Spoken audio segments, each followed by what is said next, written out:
Hello everyone. In the previous lesson, we learned about embeddings and how words with similar meanings end up close together in embedding space. But that raises a very important question. If embeddings understand meanings, can we build a search engine that understands meanings too? Turns out that's exactly what semantic search does. Let's learn how it works. So what is a semantic search? When most people think of search engines, they imagine keyword matching, like how do I prepare for software engineering interview? Here, a traditional search engine tries to find documents containing those exact words. But for example, if a document says complete guide to coding interview preparation, the meaning is almost identical, but many keywords are different. A keyword search might miss it. Like semantic search exactly solves this problem. Instead of searching it by words, it searches by meaning. I want to give you another example. Like if I ask, where can I get a cold drink? Someone replies, there's a beverage shop around the corner. You immediately understand, even though nobody uses the exact same word. Humans naturally search by meaning. Semantic search tries to do exactly the same.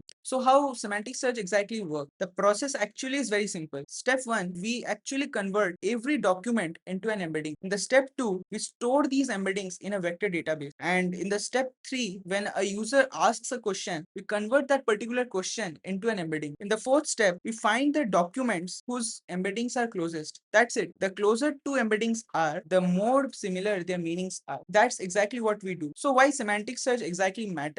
So like, let's say you are building something like ChatGPT with your notes, company knowledge assistants, PDF chatbots, search assistants, customer support bots. None of these systems works well with simple keyword matching.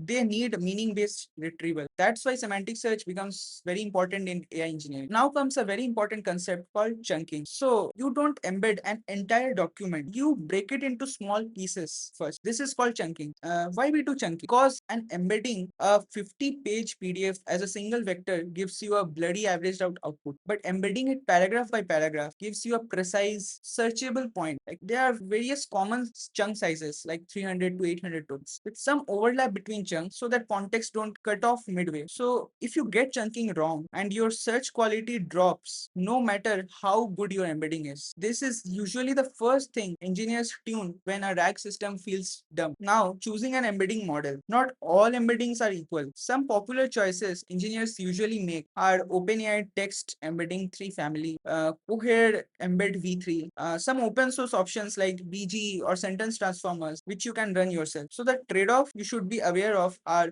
bigger embedding dimensions like 3072 versus 384 usually capture more nuance, but they also cost more to store and the compute behind it is also huge. So it takes a lot of time to search. Picking an embedding model is a real engineering decision and it is not a default setting. So how closeness is actually measured? So we keep saying like closed embeddings, closed embeddings. The most common method is cosine similarity. Think of it like measuring the angle between two arrows and not their length. Two vectors pointing in the same direction are considered similar, even if one is longer than the other. Other methods exist too, like dot product. Cosine similarity is often the most used in real systems. So where do all these embeddings actually stored? They are stored in vector database, and there are some examples of vector databases like Pinecone, Vivid, Quadrant. You have ChromaDB. You also have PG Vector, which is a Postgres extension. Like they are built specifically to store and search embeddings fast. So there's a trick called approximate nearest neighbor search or ANN with index structures like HNSW. So instead of comparing your search against every single document, ANN narrows the search dramatically while staying highly accurate. This is what lets semantic search works on millions of documents in milliseconds. Now there are many limitations of semantic search too, though it is very powerful, but it's not perfect. Similar meanings can be missed. Documents that are vaguely related gets retrieved, and this is why production systems often combine keyword search and semantic search together. So this approach is called hybrid search. So in real life, we use hybrid search in production system. You run a classic keyword search algorithm, usually BM25, alongside your vector search. Each gives you a ranked list with its own sources. Then you merge the two rankings using a technique called reciprocal rank fusion or RRF technique. The result, the documents that score well on either exact wording or meaning both get a fair shot at ranking high. This is the default architecture in most serious production systems today, not a nice to have. So re-ranking. Okay. So here's something senior AI engineers do that beginners often miss. After retrieving, say, the top 30 candidates with semantic search, don't just hand all 30 to the LLM.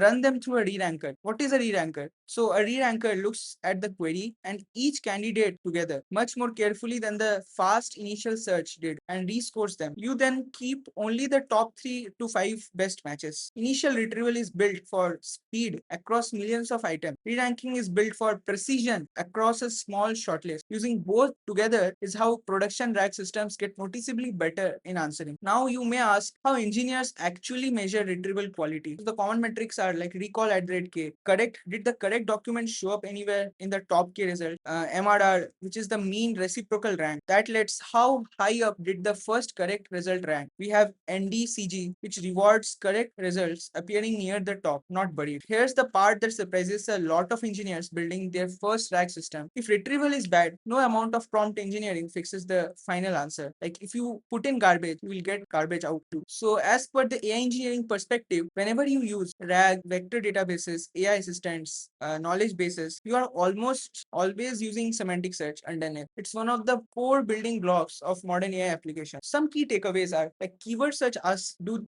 these words match? Semantic search asks, do these meanings match? And this single shift is what allows AI systems to understand user intent rather than exact wording. So in this lesson, we covered some key concepts like semantic search, chunking, embedding model, cosine similarity, vector databases, ANN, HNSW, hybrid search, re-ranking, recall, MRR, NDCG, etc. Now, we know how AI can search by meaning, but a bigger question remains. How does an LLM process thousands of tokens simultaneously? To answer that, we need to learn about the breakthrough that changed AI forever, transformers.